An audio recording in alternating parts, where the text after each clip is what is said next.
I know what my audience like. I did some independent films with Master P. A lot of those movies did really well. I'm ambitious. I'm a hustler. I have my own lane. That's the thing about comedy. You wake up every day, you don't know if you're funny that day.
Welcome to the program. Welcome to the program. You are now tuned in. Let's go live with Lamont King. I'm Lamont King, and guess what? You guessed it. We are live. That's what we do each and every Monday through Friday, man. 6 to 7 East Coast time. Shout out to everybody watching on the West Coast and worldwide. Appreciate you. You made it. Whole nother day. Could have gone the other way. Could be anywhere in the world doing anything, but you're here with us, and we appreciate it. All right. We are broadcasting live from the newly remodeled Drunken Fruit Studios. I don't care if it is a closet. You still looking mad efficient. Thank you, Lord Jamar. I appreciate the shout out. And again, we are 100% viewer supported by viewers like you. And so we appreciate you tuning in. First timers, what up? Return gang, what up? Everybody, this is the Regulars Peanut Gallery. Shout out to you. I see y'all. Haynes, Teron, Mr. Clarkson, our executive producer on the technicals. Good to see you. Checking in. All right, man. Let's get to. Oh, here's a way to donate in case you want to, subscribe and submit to the funding so we can build this operation here. 100% viewer supported. Like I said, black owned and operated, self-started upstart. I'm on some Joe Budden. I'm on some Joe Budden type. So $ Lamont King 06 if you want to slide us a loose dollar. Hey, man, if you hear something funny, if you hear something thought-provoking or something you ain't never heard of, you hit that rim shot, slide us $1. You know what I'm saying? That's how we build over here. Hey, you never know. It hasn't worked yet, but it may work. All right. Also, all my content is available in our Patreon right now. We welcome all new patrons. Patreon.com/Mr. Lamont King. Subscribe on a monthly basis. Get the full shows and bonus clips. And of course, now I don't know. Check thumbs up on the check-in. Thumbs up on the chat. I see it's all YouTube. Facebook, I don't know, man. They must not have been happy with us last week. Must not. I see Facebook is not really streaming right now. All right, we got to dig into that. I don't know. Something must have been something I said about Fuckerberg last week. It could be. It could be. Could be. Because you know how they are. Speaking of fucktards. Wait a minute. All right, your president. So we talked about it yesterday. Let's get into it. So we talked about it yesterday, and I said I really wasn't prepared because he hadn't left yet by the time we were still on the show. And then shortly after the show, it was the big ordeal, the big publicity stunt. Unbelievable. Did you get a chance to see it? You see your president leaving Walter Reed and going back to the White House, going back to work. The man was going back to work. I told you on Fridays, 72 hours max. I said he's back to work on Monday. He don't care. All right, so I saw some cold stuff on on the news yesterday. This was cold. This really got me. I don't have a clip. It happened too fast. It was a live TV moment. All right, so my rap last week, he don't have it. And if he does have it, he gonna beat it and come back as the hero, right? Said that last week. Yesterday, Aaron Burnett, CNN. So you watching the news, right? And they got the live shot in the middle, and then the host in a little square, and then they had like 6 squares of their guests, talking heads, right? So they going back and forth, everybody saying they little blah blah blah blah blah. It's terrible, it's reckless, he's ignorant, no regard for human life. And this is him. They replaying the image of him. I don't know if you saw it yesterday, coming off the helicopter, standing up there, saluting, struggling, panting, struggling to breathe or whatever. So this one dude, I couldn't get his name, but he shut the whole panel down. It was an amazing live TV moment. So he said, she was like, what are your thoughts, John? I don't remember his name. So what are your thoughts? He was like, all right, well, press secretary said that they test him every day. He was like, if they test him every day, then he knew he had it going into the debate. He announced it on Friday. If he does have it and he announced it on Friday, then they don't get tested every day. He said 2 of those things, one of them is true and one of them is a lie. And when I tell you I hope one of y'all saw this. It was around 7:30 on CNN. When I tell you the whole panel, everybody face dropped. Everybody was like, oh shit. Like at the same time, Aaron Burnett, she almost cussed. Everybody was like, oh shit, that's right. Because he was like, the press secretary says that they test every day. Because remember last night, they were a little hesitant on releasing whether or not, when was his last negative test. It wasn't, it was tight lipped. And the doctor came out talking about HIPAA and all of that extra shit. But the dude on the panel, he was like, all right, I get HIPAA. He's like, but if y'all saying he tests every day, then that means he knew he had it going into the debate and deliberately showed up late as to not get tested. Or if that's not true, then on Friday when he announced he had it, that proves that they don't get tested every day. And everybody was like, oh shit, you right. That was a moment. All right, here's your other moment. Let's share this and feel free to jump in with your opinion. But yeah, so if you saw him, this is what I saw last night. This is close-ups of him. He had just got off the helicopter. He made it up the stairs. All right, let me get your thoughts on this. All right, let me get your thoughts on this. Let me play this. Yeah. All right. Okay. Oh.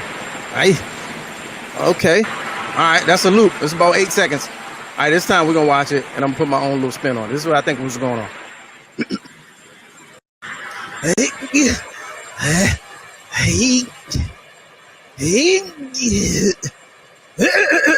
All right, so look, not making fun of the man, right? But here's my thing. Here's what I think is going on right here. People were saying, well, he definitely has it, and he's sickly, and he's not. And I'm like, nah, not necessarily, man. I still believe he don't have it. That's what happened when you take them stairs, like real swift off that helicopter ride, and you didn't stretch or nothing. Like, he's not a young man. He's not a spring chicken. So I really think he's just out of breath and winded and gassed. But it was a terrible look. But let them tell it.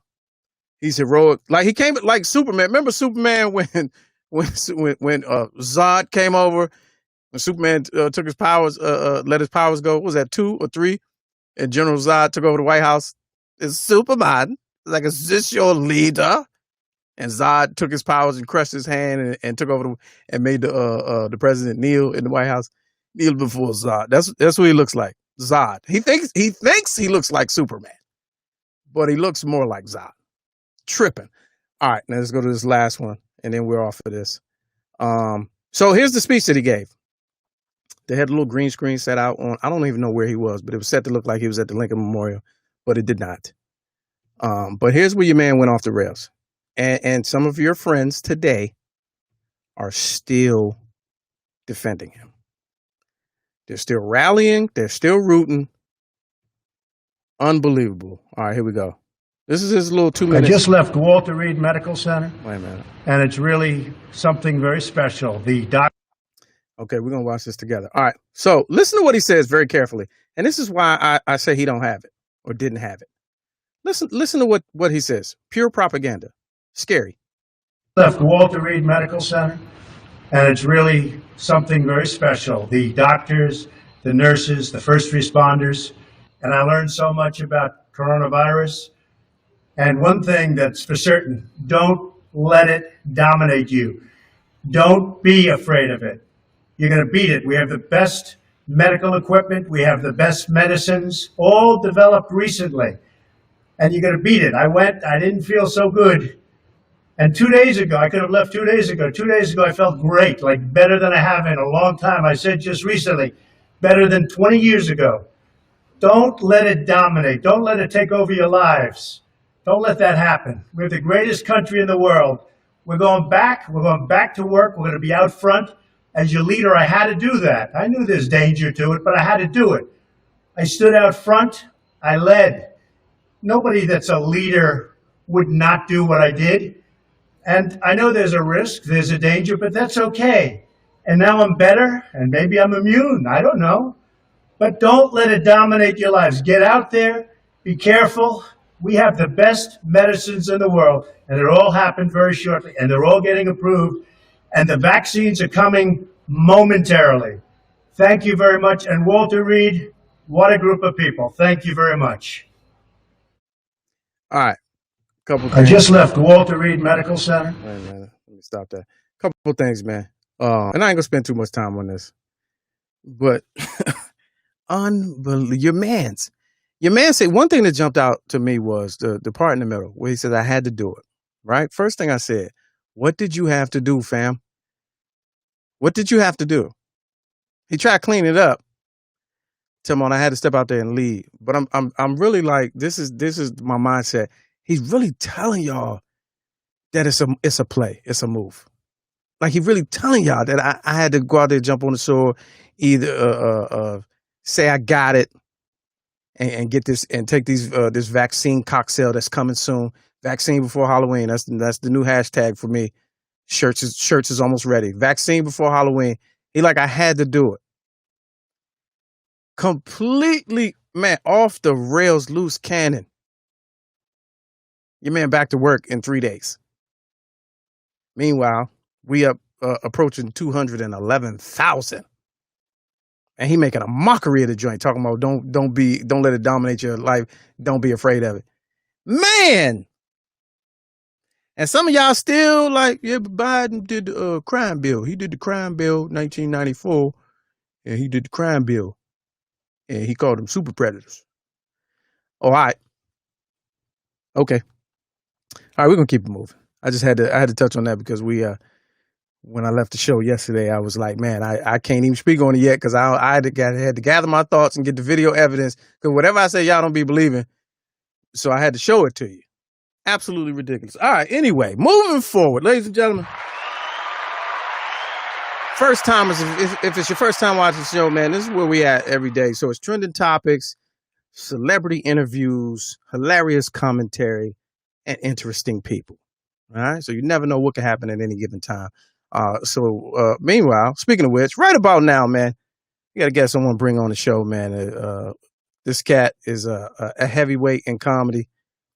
Big fan of all his work. I ain't even really going to do no long, drawn-out introduction. We're just going to rap for a taste, man. Please, welcome to the show. Let's go live. Mr. Rodney Perry, ladies and gentlemen. What up, Holmes? What's up, King? How you feel, man? I'm feeling great. You know, it's crazy to watch those videos because I'm sure you know that I dealt with COVID-19 as well. And looking at him, it looks like he had it. Really? Or has it. Okay. And, let me give you some context. I was in the hospital 14 days. So do I think I could have went home sooner? Maybe. And everybody's different. Everybody deals with it different. Okay. I had like flu type symptoms. I had chills, fever, and a horrible diarrhea. I had the diarrhea for 3 days. So that not only do you got the COVID working on your lungs, but the diarrhea is dehydrating you. But who knows, like, it's so many different strands of COVID-19. Okay. So, like, my homeboy, he lost his taste and smell. Right. And he dealt with all of that stuff, which I didn't deal with that at all. I do know people much younger than the president that's dealt with COVID and bounced back in real deal, like 4 or 5 days. Okay. So, but we talking a guy under 30. This dude's 70 years old. Yeah, 74. So that in itself, like when he's standing there, like you say, he was labored, his breathing was labored. Yeah. So when I got back from the hospital, after 14 days in the hospital, I couldn't walk across the room without being out of breath. Like this conversation, having that conversation, like you see when he had that when he was talking. Yeah. And he take like a deep breath during the talk. Right. That's a little telltale sign that he's still in it. And he's probably still contagious. Oh, he absolutely is still contagious. If he has it, he's absolutely still contagious. Because they say you have to stay in the window for like 14 days. So, I'm pretty skeptical. Yeah. But that's you have a hell of a perspective, though. You have a perspective above and beyond me, for one, but most people, for you to say that looking on. But your concept is not far fetched. Yeah, right. Right. And so you like, yo, that could really be it, the whole thing. Yeah. But the conspiracy theorists, my conspiracy theorist was like, he gonna lay in the cut till November. That's what I thought. At least 14 days. That's what I thought. He didn't come with the miraculous recovery. Yeah. They probably want him to do that, and he came out early. Yeah, because he can't sit still. He's a fucking maniac. Yeah, narcissistic maniac. Excuse my language. No, you good. Let it fly. That's what it is. Yeah, he's a maniac. Yeah, that's. But you know what he really is, Lamont? He's a comedian. Think about it. Whenever, let me tell you why. Okay. Whenever he comes against somebody, he roasts him. Yeah. He's not a comedian. He's a roaster. Right. Whenever he comes against anybody, he roasts him. He tried to roast the pandemic. The whole pandemic. He called it the Kung flu. Yeah, he's still doing it. The China virus and everything. Yeah. It's hilarious. If he was not the president, it would be hilarious. Funny. Dude, I was cracking up. I said, did he just call Corona, COVID-19 the Kung flu? And if that wasn't so inappropriate, that would be the best title of the year. The Kung flu. Yeah. I'm like, this dude is a maniac, man. I need to know if he came up with that originally, or if he had to go. He got writers. Yeah. But this thing, we know one thing. If somebody's writing for him, which every president has speech writers, sure, he's only taking tidbits of it. Right. Like I don't think he's reading the teleprompter ever. Like he's always off book. Right. Yeah. Just shooting. He get little, like he's probably smart enough to take little facts out of the information they give him. Yeah. And then he said sweeping statements. He'll say something like, he says, like really, really good, or really, really great. Right. Or really, but which kind of don't mean nothing. He said a lot of phrases that don't mean nothing at all. The most interesting, like you say, are the people that support him. They are diehard. I know some black people. Yeah, yes. I say it all. Diehard Trump supporters. He can't do no wrong. And it'd be amazing. It's amazing to me, dude. Yeah, and it's scary too. I mean, well, how about feminists? Feminists, the same guy that said he grabbed the pussy. Right.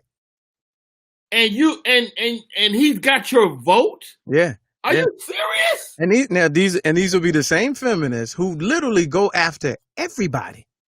Everybody. Don't be on no TV show, or don't be with some high position, high profile. Yeah. And say some slick shit on Twitter. They go after everybody and end careers, but him? Nah. Yeah. It's man, 2020, baby. Hey, man. It's just It's a wild situation. So let's back up real quick. So you were because we got a peanut gallery comment. They wanted to know, were you in the hospital the whole time? For 14 stay? days. For the 14 days, yes. Yes. Wow. Yes. Okay. And there are some, like, I did take like an experimental drug that they that they get. I can't remember the name of it, but yeah. But I was never uncomfortable, and I didn't feel like I was gonna die. Really? Not one time. Not one time. Like, even when you saw the pictures of me with the nasal thing. Yeah. So what happens? They put me in ICU. This is a blood oxygen monitor. Okay. And that's what they monitor when you got COVID. They monitor your blood oxygen level. And so a healthy person right now, you're breathing 100% oxygen. Right. Okay. Right. Me, when I was sick, I got as low as 88. 88 is like, boop, boop, boop. 88 set off all type of alarms in the hospital. Right. So they saw the 88 and they went crazy. And that's when they gave me the big nasal thing, and they gave me some heated air and stuff like that. But I mean, even then, I was like, y'all okay? Never felt like I was in jeopardy that way. And I didn't even realize until I got home how much it had affected my body. Like I said, I couldn't walk across the room. I could, like, walking up steps was a no-go. And I got a friend of mine who does these herb concoctions, and he gave me that, and that got the mucus up out of my lungs. Okay. Now, what was in that? I don't know, but I can tell you what the guy is. Yeah, we need I'll that. see the link. Yeah, we need that. Dr. Yeah, and I still I've been drink I drink a couple of cups of that a day. Oh yeah. Even now. Yeah. And it probably tastes horrible. It is not good. Yes. It tastes terrible. Do you know how you got it? Because did you contact Trace and all? Would you perform? I mean, so here's the whole story. So you was with DL. You was on the road with DL? No, not on the road. Not on the road. Okay. But I felt sick, chills, fever, diarrhea like a week before. Oh, okay. I go to the hospital, they test me, I test negative. So I don't know if it's psychological, but I started feeling better. I felt better. I felt better. And I went out, and my wife jinxed me. I told her this last night. She jinxed me. I was going out to catch up with one of the homies, and we was going to sit down and have a beer. And as I walked out the door, she said, didn't you just have a corona scare? You don't need to be going. I said, I don't care about no damn corona. Yeah. That night, I felt sick again. So either somebody at that restaurant or some that was around me may have, had it, because it is airborne. But I was outside. All the stuff they say you should do, I was doing it. Oh, man. And now, so, were you a non-believer before? I wasn't a non-believer, but I was definitely a skeptic. Okay. And it's nothing to be skeptical about. Like, now, what did you? Okay, there's different levels of skepticism. What was your level? What did you think? You think it was a plot to? Not really. No. I'm not plot level. Not one plot level. Yeah. But I'm of the mindset that we got to get back to work. Ah, okay. And so because of that, especially as a comedian, I ain't been off work 100, 200 days my whole career. Ever, right. So this is a lot for us personally as comics. And so that's more what my thinking was, right. And so because of that, I was like, and you look at your immediate circle and you kind of don't know nobody that has been through it. Okay. But the minute you get sick, they start calling your ass. Yeah. I had people hitting me up like, yeah, I had it too. And then you be like, what? Yeah, right. Why ain't y'all say shit? Nobody said shit. A lot of people had it. And so I got some like Bill Bellamy's role manager, good friend of mine named Emery. He called me. He's a big, healthy, muscular dude. He had it. And he's like, Rod, he say, dude, I know you home from the hospital and you think you should feel good immediately. It's gonna take a few weeks. So all of a sudden, the president either he's faking. Okay. Yeah. If he's well right now, he was faking. Right. Because it just don't. I don't care what level of it you got. It don't go away overnight. But he might be getting some drugs ain't nobody got. Well, they said that. They said the cocktail that he got specifically, only 10 people have gotten it in America outside of experimental trials. So yeah, there's that. Well, he's part of the experiment now. Yeah, right now. Yeah. And that'd be the one that they push on us before Halloween. That'd be the one. And everybody got to pay for it through the nose. Hey, they already getting the money to pay for it. Yeah, absolutely.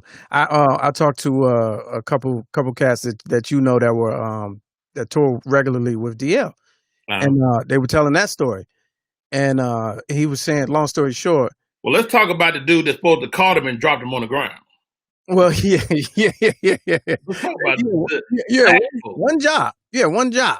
I got you, dog. Yeah, and just laid him out on stage, face up. And then dragged him off. You're supposed to help him up first and then do the whole arm around the shoulder. They just dragged him off. Yeah, you'll be all right. Come on. But they said a couple weeks before that, they were somewhere where in the green room, all of them, because they all ended up getting it. Right. In the green room, the local comic is in there talking, rapping, and sneezing and coughing. In the green room. Talking about it's just he's just under the weather. No. And then 2 weeks later, they all get it. They all got it. Hey man, you never working again, fam. You're never working again. Because when I saw DL get, I'm a stroke survivor too. Yeah, I thought DL had a stroke. I thought the same thing. Because of the way he went down, when your body just quit working one half, you just go down. I was like, that looked like a stroke to me. And so I hit him a stroke. Did you? He's like, no, man, I ain't had no stroke. I was like, all right. And but yeah, I actually talked to him while I was in the hospital. We talked. We had a great conversation. Bo, I talked to Bo. I talked to everybody that kind of had it. Yeah. Now, do you feel like when now because you bounce back and you fought it, whenever you find out somebody got it, you got to call and give them that confirmation. You got to. You're in the club now. We're in the Corona Club. Yeah. Yeah, you're in the club. Club Coco. Yeah.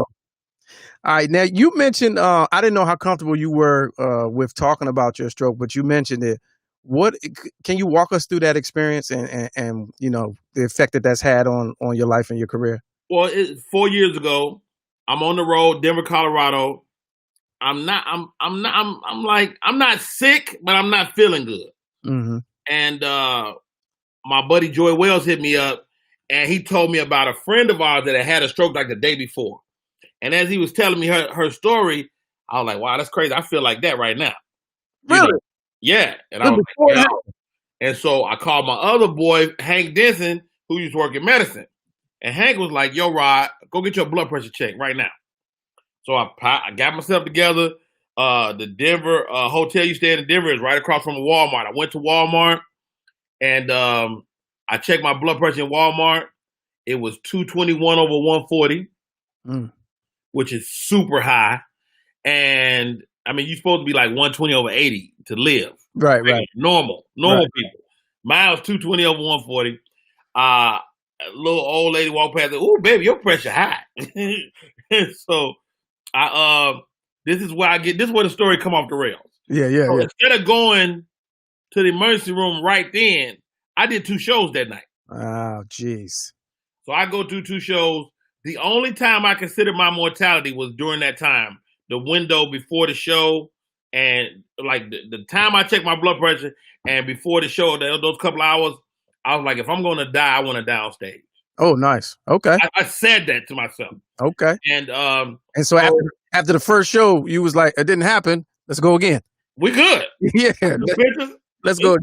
Like I had a whole moment, right? Yeah. And so that happened. My brother who was featuring for me lives in Denver. Ryan. He took me to the VA. Ryan took me to the VA. I'm a vet. He took me to the VA that night after the show. And I checked in and I didn't come out for 45 days. Jeez. Yeah, I went to ICU for 8 days. I lost my left side. I had to learn how to walk in. My left hand was contorted and close to my body, and it was a pretty interesting ordeal, man. But again, I was never in pain Like Mm. my body just didn't work. Right. Like when your brain, if a heart attack happens to your heart, a stroke is a brain attack. So Okay. once your brain become compromised, everything you can do could be at a deficit. And Okay. so I had a speech deficit. I had a like I say feeling in my left hand, and walking I couldn't do. And so my rehab was that speech therapy, occupational therapy, physical therapy for the next 40 days or so. Now, after that second show, were you able to sell any merchandise though before you went to the hospital? Did you sell any I merch? don't know if I was selling anything that weekend. Oh, okay. So do you I think? don't remember having anything, but Yeah. I would have tried if I could. Right. So between that time though, so those first two shows, if you had gone right then, straight out the Walmart, do you think the outcome would have been different? Possibly. I mean, when you talk to the professionals, to the medical professionals, it's all about time. So, the moment you notice your pressure, a couple hours can make a difference. Mm. But the fact that I'm talking to you right now means I did pretty good. Right. Because, it's people that never get that back. Yeah. They never get that back. Mobility, speech, yeah. All that. And I meet those people now because I do like I go to Baltimore, I go to Johns Hopkins. They have a annual event there for the Stroke Awareness Month and things like that. So and I start working with the American Heart, American Stroke Association to kind of keep the word out there, because a lot of times people like me, black men, when they get diagnosed hypertension, they don't like taking the medication because it affects your libido. Yeah, your side effect. Right. And the last thing you want to be is Mr. Softy in your house. Yeah. And so they allow me to go in and have those conversations with some of the guys. Now, what was the root cause? Is there a way to pinpoint? Was it a lifestyle thing? Or a diet? For me, it was hypertension, high blood pressure. Okay. But people stroke for any number of reasons. But like I met a guy when I was in rehab. He had got stung by a bee, and the bee venom went to his brain and stroked him out. Yeah. So almost anything can cause a stroke. Yeah. But for me, it was hypertension. My blood pressure was way too high, and it caused the bleed in my brain. But your hypertension, is that what I'm asking? Is that like diet? Is that that's diet, exercise, that's everything. Okay. Being a fat sack of shit, all that. Okay. All right. Yeah. Because that's on the side of the Bible. But like I knew I had blood pressure issues. I chose not to take the medicine. I got it. So if I had just simply been taking my medication, I could have thwarted the stroke. You know what I mean? Wow. Okay. Yeah. So it's part not being stupid. That's with a lot of ailments for us anyway. A lot of afflictions. Yeah. We could fix a lot. That's why I was never been a fan of the narrative that we saw at the beginning of COVID. And I talk about this all the time with black people being predisposed, and we got the underlying conditions, and when people push that narrative, they leave out the quality of care that we get inside these hospitals. I mean, it's hard. It's hard being black, and I have a friend of mine. She's a doctor. First of all, if you're a black woman, they think you don't experience pain, and that in itself is the issue in the black community.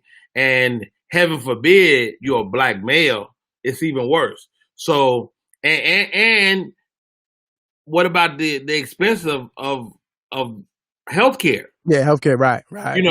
If I wasn't a vet, that stay in the hospital for the stroke would have put me in the poorhouse. 45 days. That's $1 million. I think I paid $2,500. Yeah. So that was the blessing for me, the financial blessing. And I had some friends come through. Kevin Hart came through for me. He dropped a few stacks on the family. And I'm forever indebted to him for that. Man, that's what's up. That's amazing. Now, how's life been different? You try to live a little better. This is the truth, Lamont. Yeah. You come home, you scared as hell, you almost died, and you do everything right. and one day somebody go, "You want some chicken wings?" and you back being fat again. Yeah. So Yeah. the big change for me is definitely taking my medication, and now I'm working toward post COVID. I'm working toward not needing no medication. Okay. Okay. So I'm 50 years old now, so I want to live my next 30 or 40 years medication free, healthy, in shape. You know what I'm saying? And Yeah. then you look better if you are in shape old dude. Yeah. Yeah. You look great. Yeah. Yeah. I'm thinking my wife gonna leave me in a couple years, so I got to be ready for these younger. Got to be ready. One of my favorite bits they used to do where you said, "I can't spring this body on no new bitch." I can't spring this body on no new chick. Here go the joke. Every day my wife says she leaving. Rodney, I'm leaving. Rodney, I'm leaving. I look up every day. She's still there. I'm tired of the lies. Yeah. That was the lead in to that joke. Yeah, that was one of my favorites. That joint hit every time. Hilarious. So when you said you wasn't scared of COVID, or you never thought you was going to die, do you think that had anything to do mentally with you coming back from stroke? Absolutely. Okay. Your outlook is everything, and people in the hospital will tell you that. Like, I mean, I fought, dude. I fought every day. Like, I literally this and I'm also taking inventory because I know I got to get on stage with this at some point. Yeah, right. So I like what the hardest part for me was like the wheelchair, because my left side wasn't working. I couldn't operate a wheelchair, so I would be in the mud, just going in a circle, nigga, up against the wall though, just like yeah. And they had to come get me and start me over, and I was like, I got to get out of this chair. And so I went from the chair, graduated from the chair onto the walker. I had a walker for a period of time. And then I went from the walker to the 4-prong cane, had the cane with the little sticks at the bottom. Yeah. And I graduated from that cane, got me a single prong. So it was like all these little moments, that I had to aspire toward. And I remember the first day my physical therapy took me outside just to walk on my own. And it was like, dude, that little walk would have me spent for the night. Because again, you had a stroke, so all brain activity exhausts you. Okay. Literally, physically, like how you feel. You work out all day. You be running or whatever, and you feel exhausted. That's how your brain feel. I felt like that from this. That's hard to imagine. I couldn't even imagine that. Yeah. That's like being like tired of taking tests or something, but the test is just thoughts. Dude, it make you respect, and then what I learned too is that the smartest people in the world that do neurology and neuro stuff, they don't understand everything. Like, our brains are like the ocean. Yeah, I mean, we know the ocean is there, but we don't know a lot about what's up under there. Right. And our brains are the same way, and we only use a fraction of our brain power. And so, but it governs everything you do. Like right now, you're doing 20 different things simultaneously. Right. Your brain allows that to happen. Right. You're blinking and breathing and shit. Your brain is running all that. Yeah, you're not even paying attention, and it's you're doing that. You ain't even thinking about it. But you notice it when it ain't though. Yeah. What branch of the military was you in? I forget. Served in the United States Navy for 8 years. Oh, you was a seaman. Oh, okay. I was a seaman for a very short time. I quickly became a petty officer. Was that by choice? You was like, I'm tired of being a seaman? I mean, I found out they get more money. Oh, okay. Yeah. But I made it to like E5 before I got out. And I got out for comedy. I got out in 1998 to pursue my comedy career. Oh man, you know where I thought you was going when I said you were a seaman and you said for a very short time, I thought you was going to say until I got out the sack. Ah! I thought that's where you were going to go with. You're a much better comedian than I am. No way. Keep it. So anything you working on? Any projects? Are you back to business? I mean, you get back to business immediately if you can. I'm back touring, so I'm out this weekend. I'm out in 2 weeks. So I'm out a couple of weekends in October. What else we got coming down the pipe? I'm doing this thing. If you got any audio comedy, like an album or something like that, get that to me. And I'm going to be doing a show over at Sirius where I'm kind of be like a DJ, a VJ for stand up on there. Okay. That's coming down the pipe. That's that's gonna be called That Joker's Wild. And Who? and so you heard Ah, about it? I do, no, I do a segment on I didn't called Joker. know. They came to me with it. If they Oh, they they might came have to stole you it with from it. you, but I Oh, didn't know. I didn't know. damn. Jeez, how long ago did these talks? It's not out yet. Probably not 3 months. Oh, all right, we're gonna table that. But yes, best to you on that. Yeah. But it ain't even out yet. So and it might not never come out. Ain't nothing until it's something. Nah, Now, great, this is great. something. Yeah, great. I shot a movie last year, with a dope, like it may be the biggest movie of my career. Okay. And it's Coming to America 2. Oh, I know you was in that. I'm in that. Of course, Eddie Murphy is back. It was Eddie Murphy is supposed to be out August. What happened? no, never August. It was December. It was set for a Christmas release. Oh, okay. Can you talk about it? Like, what was your role in? I mean, not a whole lot. I can say this. So I auditioned like everybody else, Mm-hmm. and I live in Atlanta, so they were shooting here, so I was a local hire, which helps. And so I get the audition, and the working title of the movie is The Quest. And so I go in and read for The Quest. I don't know, my scene don't indicate what it is. Yeah. So it's The Quest. So I go read for The Quest. My agent hit me back. She's like, "Yo, Rodney, you booked The Quest." I'm like, "Okay." All right, when we work. She's like, "Rodney, you booked The Quest." I was like, "Okay. I mean, when does it work?" Yeah. She was like, "Dude, The Quest is coming to America too." Wow.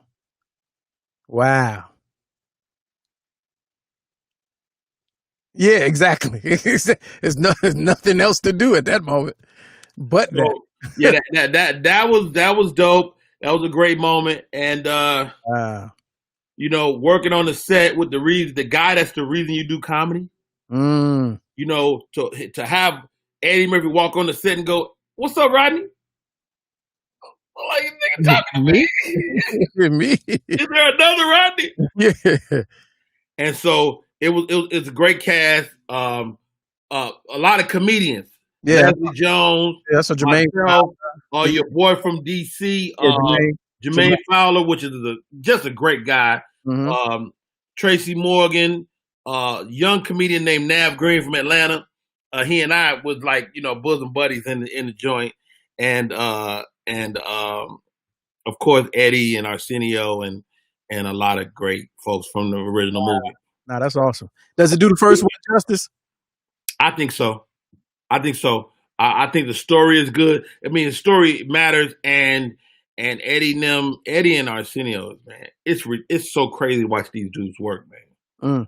They put that makeup and shit on. That shit is fucking bananas, dude. You think it had the same impact from a generational standpoint? I mean, you never know. You never know. Hopefully so. I mean, it's kind of a staple in our community, but then there's kids that don't know what the fuck we talking about. Yeah, exactly. And so will it affect them? Like, me and my daughter's 19, Def Jam start coming on Amazon Prime. Okay. And they're watching it, and she watching it, and she ain't laughed not one time. Now, and I had to stop and step back and go, man, like, this was hysterical. Yeah. And she's like, I mean, it's cool. What's funny to them is totally different. It's even delivered differently.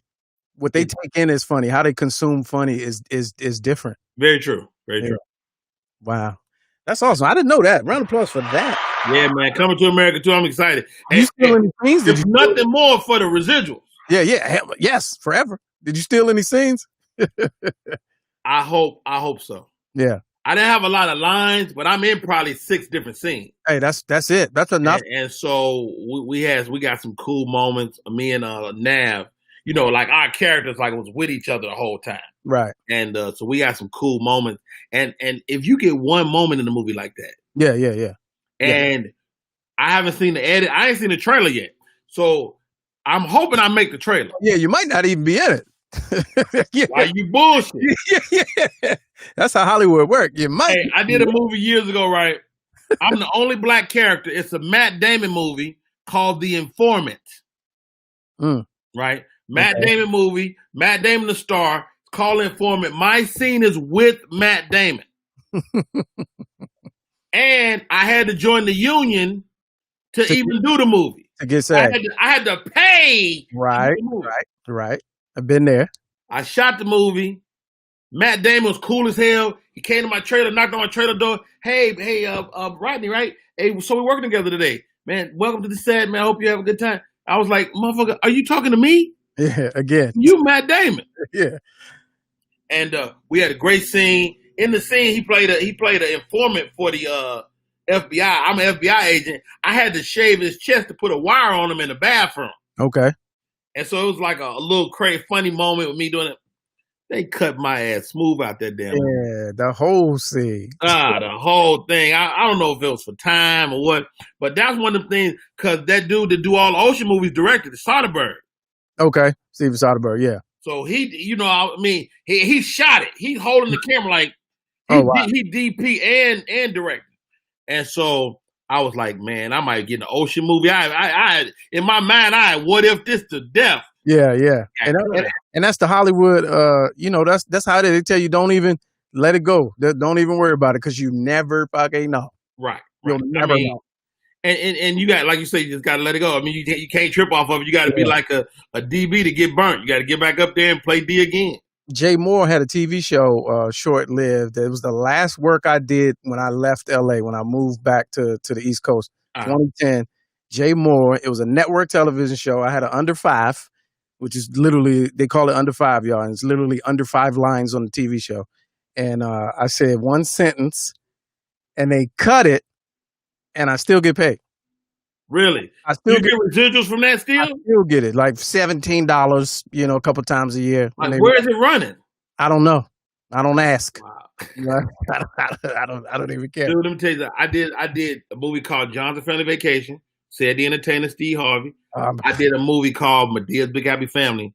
When I tell you, I still get checks from the movies. Oh yeah, I still get checks from the movies. Yeah. Like I mean, substantial 300. Out of nowhere. Yeah. Yeah. Oh, come on. Now, which one? Now, I got a bone to pick on the way out. I'm gonna let you go on the way out. Johnson or family? Which one were you the husband? That was Medea. Big Happy Family. Medea. What was the character name? Harold. Yeah. So I read for Harold. You read for Harold? And I don't even know if I ever told you this story. My agent was like, "Yeah, it's down between you and Rodney Perry. Get out of here." And I was like, "Oh, Rodney, yeah, that's my man." She was like, "Yeah, but that don't matter. You still gotta, you know what I'm saying? He not choosing." Right. And so I was like, "Oh yeah," but I was reading from the East Coast. They had just started doing virtual auditions. Mm-hmm. But something you said earlier is something to be local. Yeah. It's something local hire definitely helped the situation. Local hire always wins. I mean, they ain't got to put you in a hotel. They ain't got to, none of that. It don't matter who. Get this. I didn't know that, but get this. So by the time you read and I read, the movie about to shoot like in 2 days. Yes. Yeah. So I'm doing Uptown Comedy Corner. Roger Bob, who was Tyler Perry's right hand, he come to the show. So it's like a Thursday night. He said, "Man, I might have something for you. I'm gonna call you tomorrow." He don't call. The cast agent called me Thursday afternoon. Dude, it was like 8 pages of dialogue. It was like 8 pages. I memorized this shit in like 20 minutes. I went there, auditioned, but I read with the lady before because I did an episode of Meet the Browns. Okay. So I ran with her. She was cool. She said, "Rodney, hold on. That was good. Stay right here." She took me in to Reuben Cannon office. I sat Reuben Cannon. He like the third man in charge. I read for him. Turned out Reuben Cannon was the casting agent on John's Family Vacation. Ah, got it. He's like, "Why do I know you?" I was like, "You already cast me." Yeah. I'm working all that shit. Yeah. I read for Reuben. Reuben like, "Hey, that was pretty good. Stay right there." He calls Tyler. Put me on speaker, read again. So I read for Tyler over the phone. And they was like, "All right, man, thanks a lot, man. We'll be in touch." And I get a call. I'm home maybe 30 minutes. And they tell me I booked it. That's a story. Them the stories you tell on the couch. That's definitely a couch story. That's the story. It's even better because I made it all up. Yeah, yeah. Rodney Perry, ladies and gentlemen, man, I appreciate you, man, for stopping through and telling your story, man. As always, I wish you the best, man. Hey Glad man, to see you up and running. Hey, you doing a great job, dude. What platform is this? Stream something? It's Restream. It's Restream. So it looks better than StreamYard. It looks better Yes. than the other thing. What's the thing everybody use? Zoom. Zoom. Yeah, it looks amazing, and it's got all these bells and whistles. Yeah. It works for me. I like it. Restream. Yeah. And what's the channel? What's the channel where the show's coming on Sirius? Which channel? Is it Kevin Hart's? The LOL? It'll be on LOL. LOL. Okay. It'll be on LOL. That's what's up. But I have a connect to get like clean material and even with cussing on some of the other networks. So Okay. you get more Sound Exchange money. Yeah. Yes. Sound Exchange. I just found them in January. Oh, you just welcome. Very nice. Yeah. Let me tell you something. Yeah. Real quick before I go, my first Sound Exchange check, I thought it was a scam. I thought it was a mistake. They was calling me. They was like, "Yo, so and so Sound Exchange." I hung up. I thought it was a bill collector. Dude, when I checked that, because I did a bunch of Laugh Paloozas and stuff like that. Okay. So what happened to a lot of us comedians back in the day, we signed off all our rights, all the video rights. But what they didn't think to steal was our digital audio rights. And so now audio becomes a thing. Sound Exchange is counting the beans. And now I got $15,000 sitting over there. My first check was like 15 grand. Yeah. What? Yeah. Give it here. Yeah, I'll take it. Yes, sir. Yeah. Yeah. Outstanding. My man. Always hey, man, be good, man. Hey, thank you for having me, Lamont. All right. Anytime, man. Yeah. That's my social media. Yeah. At Rodney Perry Live. At Rodney Perry Live.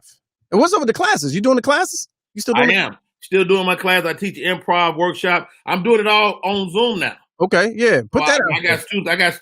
I got class tomorrow and a class on Thursday. So I do all virtual, and I call it motivating the actor.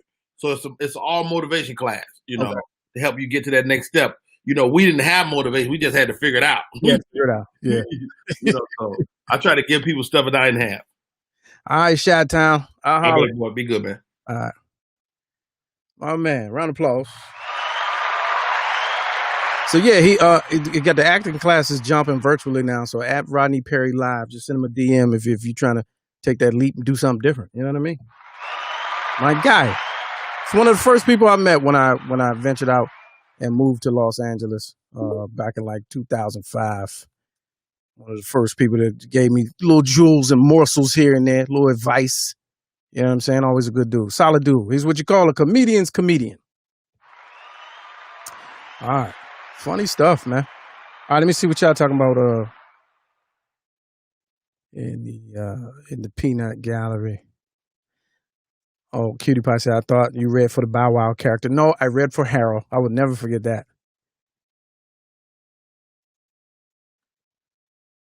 C. King says, I could do a whole Let's Go Live with stuff you almost got. That's pretty funny. That's pretty funny. And it's accurate. I have enough near miss stories with I could make a full episode. But anyway, that's funny. But Sound Exchange. So some of y'all is like, oh, what are they talking about? Sound Exchange. All right. So Sound Exchange is a digital audio royalty recovery organization. They're a nonprofit, and they find money for you from digital recordings you have done over the years. And they set up an account. And they collect your residuals for a fee, of course. But so anything you've ever recorded digitally that's you either signed it, you have to prove that you own it. So you have to prove that it's yours and nobody else has rights or license to it, and they collect residuals. So let me give you an example, and then we'll leave on a lesson. I'll give you an example. So the crank calls that I play, they're on Pandora or Spotify. On any digital streaming platform. Every time you go to listen, they pay me 0.04 cents, I believe is the current breakdown. So you add that up, thousands and thousands of plays, it's a couple $100. and they break you off quarterly disbursement checks. So Sound Exchange, for all of you people that podcast or record music and upload it to SoundCloud, if you have any way of proving that you own the digital audio content that you upload, you could be entitled to royalties and residuals from its being played all over the internet globally. So there's that. Little tip of the day. Tip of the day. All right, we have reached that point in the show where I like to leave on a lesson, where we like to hear a word from an elder in a segment we like to call Hi Dad. Happy everyday, brothers and sisters. This is Alpha Papa with today's reflection. Phone call versus a text. You can give me a phone call when you want to get in touch with me. I want to hear your voice, and I want to feel the smile in your tone. A phone call is like a hug to me right now during these times. Zoom is fine. However, you must be on the computer at a certain time if you have access or even own one. You can call me just about any time except when the evening news is on, the readout, the Ravens, the Dodgers, and the Lakers are on TV.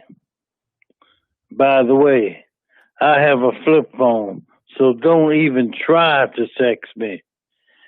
We all need hugs to help us through each day. Reach out and give somebody a phone hug today and every day. Being on this segment of Let's Go Live is my hug to you.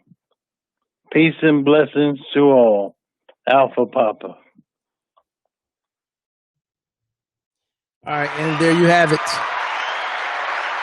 A word from an elder. Did he just shout out Joy Reid on this program? Ain't no cross promotion. She ain't been on here. But anyway, yeah. So, hey, man.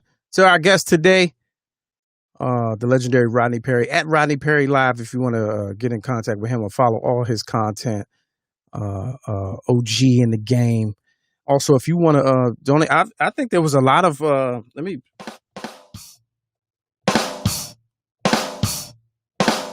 I think it was quite a few Rimshot eligible moments in this show where you learned something, you laughed or whatever. So, feel free to donate and keep us afloat, man, so we can have quality programming such as this on a daily basis. Cash App, $Lamont King 06, and Patreon to get all our old full episodes and bonus clips, behind the scenes, exclusive access, and all that other stuff they be talking about on TV. All right. Well, there it is, folks. We've reached the end of the program, and Lord willing, hope to see y'all tomorrow, man. Got another great show lined up. Appreciate y'all. Roland Martin, we appreciate you for standing by, being so patient, but we ran out of time. Hopefully we can squeeze you in on another show, man. But until then, the rest of y'all be safe, man. Eat well.